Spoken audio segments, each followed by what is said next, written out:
Hello and welcome to my channel CBSE simplified.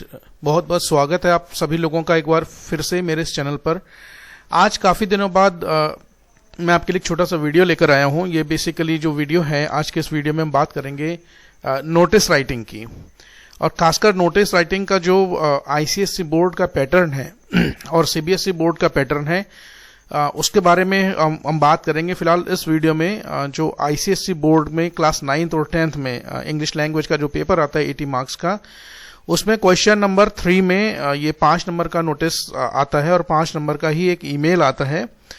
तो दोनों के बारे में बात करेंगे कि भाई इस नोटिस का फॉर्मेट क्या होता है, किस तरीके से उसमें क्या क्या इंपॉर्टेंट पॉइंट्स होते हैं, और साथ साथ उन जो इंपॉर्टेंट पॉइंट्स हैं और जो मार्किंग स्कीम है उसके बारे में भी हम बात करेंगे, और नोटिस एक प्रॉपरली कैसे फॉर्मेट किया जाए आईसीएसई बोर्ड के स्कूल के लिए, खासकर क्लास 9th और 10th के बच्चे जो आईसीएसई बोर्ड के स्कूल में पढ़ रहे हैं उनके लिए छोटा सा एक ये वीडियो बहुत ही इंफॉर्मेटिव वीडियो होने वाला है।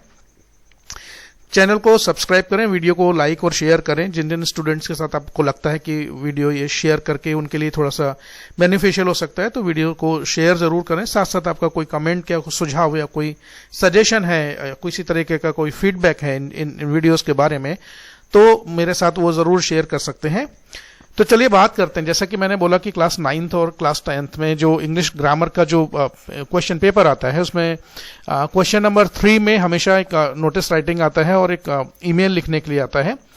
अब चूंकि वो नोटिस है वो केवल 5 मार्क्स का है, तो सबसे पहले हम बात करते हैं कुछ 5 नंबर पाने के लिए क्या क्या चीजें हैं जो नोटिस में होती हैं। जिस क्वेश्चन के बारे में बात करेंगे, पहले मैं आपको इस वीडियो में फॉर्मेट समझाऊंगा और साथ साथ एक सैंपल एक्सरसाइज भी हम इसमें देखेंगे कि उसको हम कैसे सॉल्व कर सकते हैं जल्दी से जल्दी। तो जितना ज्यादा उसको आप प्रैक्टिस करेंगे, पढ़ेंगे, उतना आपके लिए आसानी हो जाएगा। तो जैसा कि मैंने बोला आईसीएसई बोर्ड का जो नोटिस का फॉर्मेट है, सबसे पहले जैसे मान लीजिए कि एक उसका आपके लिए नोटिस लिखने का आता है that your school is organising an inter school debate competition for which you actually have to draft a notice and you have to give a headline and give a title.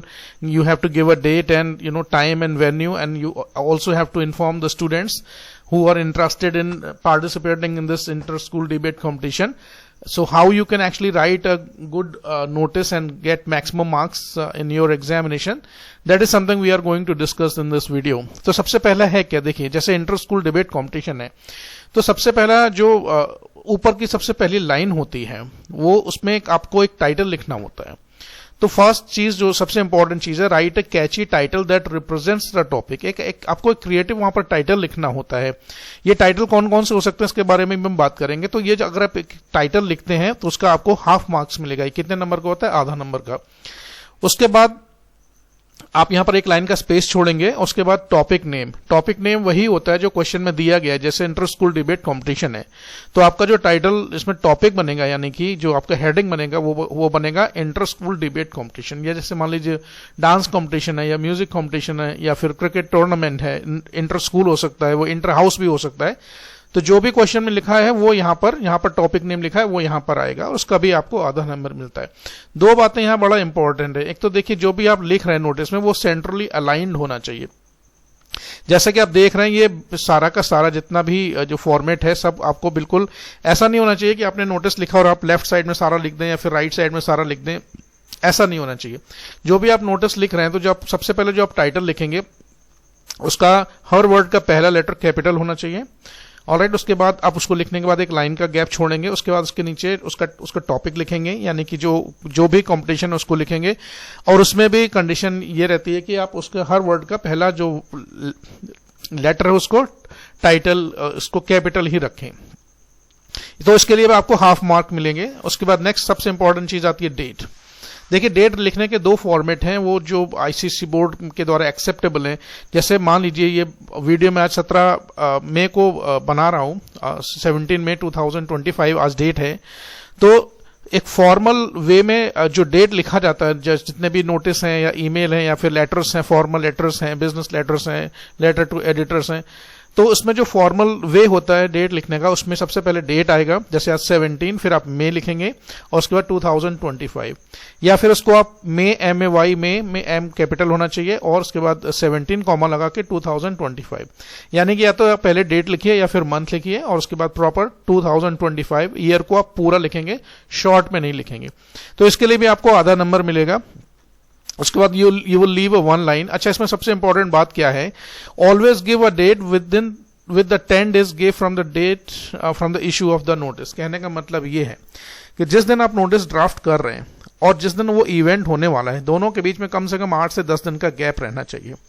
तो जैसे मान लीजिए notice आप आज draft कर रहे हैं तो डेट उसका अगले 10 दिन बाद का डेट होना चाहिए, क्योंकि इतना समय स्टूडेंट्स को देना प्रिपरेशन के लिए ये बहुत इंपॉर्टेंट होता है और बहुत लॉजिकल भी है। तो जो भी आप डेट लिखेंगे नोटिस में, डेट का मैंने फॉर्मेट बताया है किस तरह से, जैसे आज 17 है तो कैसे लिखेंगे, लेकिन मेक श्योर कि जो आप डेट लिख रहे हैं वो कम से कम 10 दिन आगे की डेट हो। उसके बाद एक लाइन छोड़ेंगे आप। उसके बाद सबसे नेक्स्ट इंपॉर्टेंट चीज है टाइम।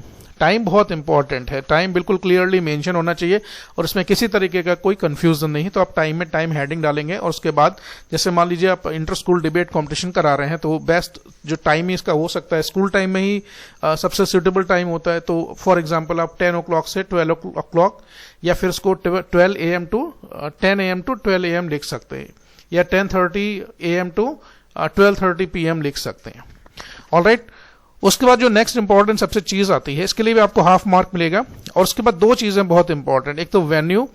वेन्यू में भी दो चीजें हैं, एक तो स्मॉल वेन्यू और बिग वेन्यू। देखिए दोनों में डिफरेंस क्या है। जैसे मान लीजिए कि for example your school is organising an inter house debate competition, inter house debate competition है, तो या मान लीजिए इंटर स्कूल कोई कॉम्पिटिशन आप करवा रहे हैं, ऑलराइट, तो उसमें वेन्यू लिखना पड़ता है। हर वेन्यू सही से लिखने के आपको 1 नंबर मिलता है, आधा नंबर स्मॉल वेन्यू।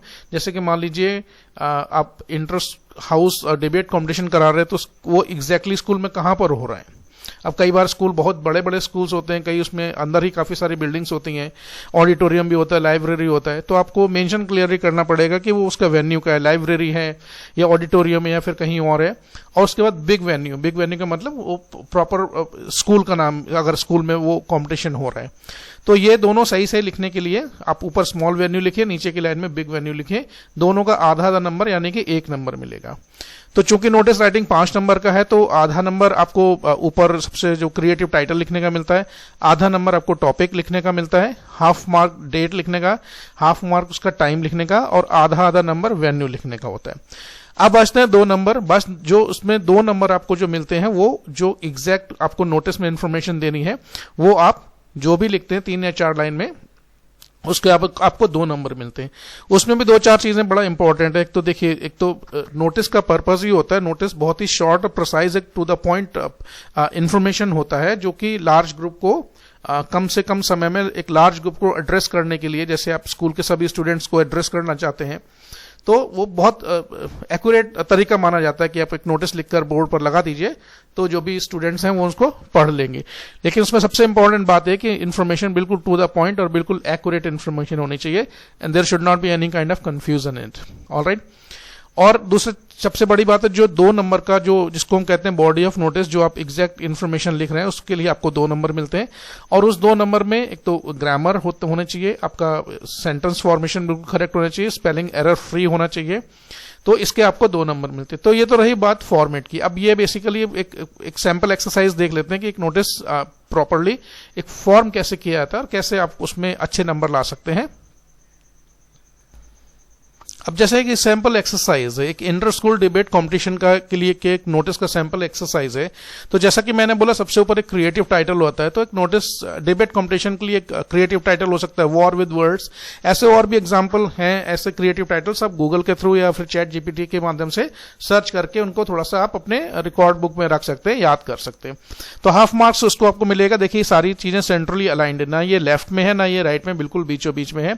और इन्होंने ये कैपिटल लेटर्स में लिखा है, आप चाहें तो कैपिटल लेटर्स में ना लिखकर हर वर्ड का पहला लेटर कैपिटल कर सकते हैं। उसके बाद एक लाइन का स्पेस है यहां पर। उसके बाद जो बेसिकली हेडिंग है, यानी कि जो कंपटीशन है उसका हेडिंग है inter school debate competition, clearly लिखा हुआ है, हर वर्ड का पहला लेटर कैपिटल है, सेंट्रली अलाइंड है उसके बाद एक लाइन का गैप है 12 फरवरी 2024, ये नोटिस थोड़ा सा पुराना सैंपल लिया गया है।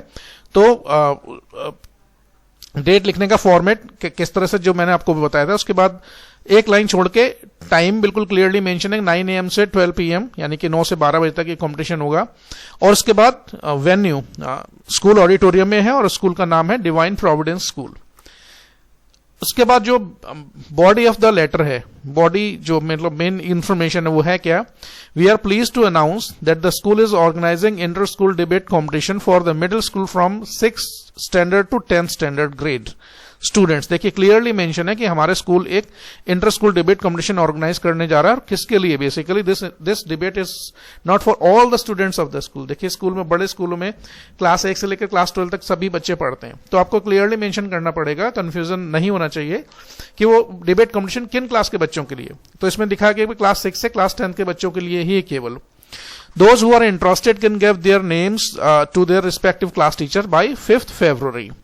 ऑलराइट, तो जो बच्चे इस डिबेट कॉम्पिटिशन में पार्टिसिपेट करना चाहते हैं वो अपने अपने नाम अपने अपने क्लास टीचर को, रिस्पेक्टिव का मतलब होता है अपने अपने क्लास टीचर को दे, और कब तक देने क्लियरली मेंशन है 5th फरवरी 2024 तक ये बच्चे सारे नाम अपने टीचर्स को दे दें। और इसके अलावा if you have any other questions, आपका कोई क्वेश्चन, कोई डाउट, आप कुछ पूछना चाहते हैं, तो आप एक रिस्पॉन्सिबल व्यक्ति का नाम लिखेंगे जो उस पूरे इवेंट को कोऑर्डिनेट कर रहा है। फॉर एनी फर्दर इंक्वायरीज और queries please contact the English teacher Mrs Sophie. तो आपको अगर कोई क्वेश्चन इसके बारे में कुछ पूछना है तो हमने नाम भी दे रखा है, जो स्कूल की इंग्लिश टीचर है मिस सोफी। नॉर्मली स्कूल के बच्चे स्कूल के टीचर्स को जानते ही हैं, और नहीं भी जानते हैं तो वो पता कर सकते हैं। तो अगर आपके पास कोई इंक्वायरी है, कुछ पूछना है, तो आप इनसे संपर्क कर सकते हैं। तो ये प्रॉपर एक फॉर्मेट है, short and precise and crisp. Notice कैसे लिखा जाता है तो इनकी आप पढ़िए और उनको प्रैक्टिस कीजिए। एंड आई बिलीव कि अगर इन चीजों को आप प्रैक्टिस करेंगे और पढ़ेंगे तो आपके एग्जाम में अच्छे मार्क्स आएंगे। ऐसे ही और वीडियोस के लिए चैनल सब्सक्राइब करें। चैनल से जुड़ने के लिए बहुत बहुत धन्यवाद। आप लोगों का दिन शुभ रहे।